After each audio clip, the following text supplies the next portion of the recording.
Hello, Melissa Middleton here. So, today I'm going to be talking about why we should never abolish the Electoral College.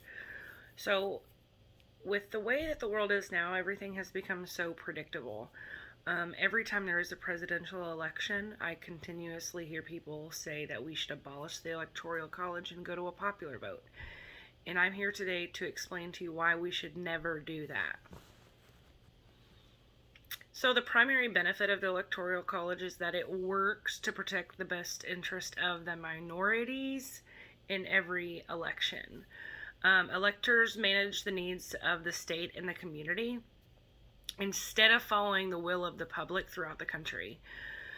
What that means is basically is most states that agree with a specific candidate, instead of allowing the people to decide who they want to have as a president, the electors can vote. They're conscious as well, refusing to follow what their state elections guide them to do.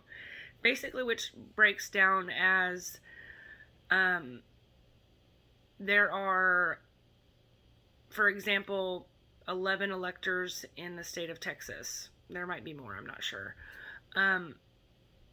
But with the way that the popular vote works in Texas, is if more people vote Republican, then the electors are going to go with what the popular vote is. And sometimes, in some instances, they can actually go against what the popular vote is. So, in a normal democratic election, each citizen gets one vote.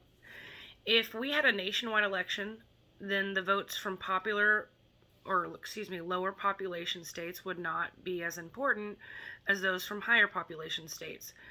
Politicians would quickly realize that if they won the vote in the 10 most populous states or the 50 most populous cities, they could win the election.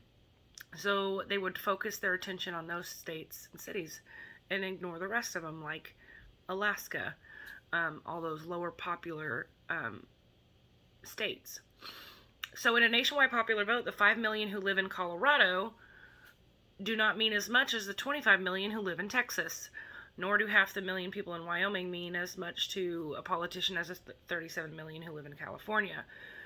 So the Electoral College basically just ensures that all states have a voice in the national election. It also ensures that a candidate runs a national rather than a regional campaign, which basically means the Electoral College kind of holds the whole presidential election together like glue. It is impossible for a politician to gain the 270 votes needed to win the election by just concentrating on the states with the largest populations. That's where the Electoral College comes in. They need to create a coalition, which means that they need to pay attention to all the states, or at a minimum, most of the states. But some people might ask, why does the election come down to swing states? It really doesn't. What makes the swing states different is that they are more important than other states. It is just that they're evenly divided politically than other states. So, for example, California, which has the most electoral votes, which is 55, I think it's currently 55, is 43.9% registered Democrat and only 28.9% registered Republicans. So it's not surprising that it's not a swing state, because the state votes overwhelmingly Democrat in every election, even though there was a time that when California was mostly Republican. Well, now it's Democratic. So the goal here is just to basically let you know that the Electoral College, most people want to argue that it should go to the popular vote, but if it did go to the popular vote and we did abolish the Electoral College, think of it this way.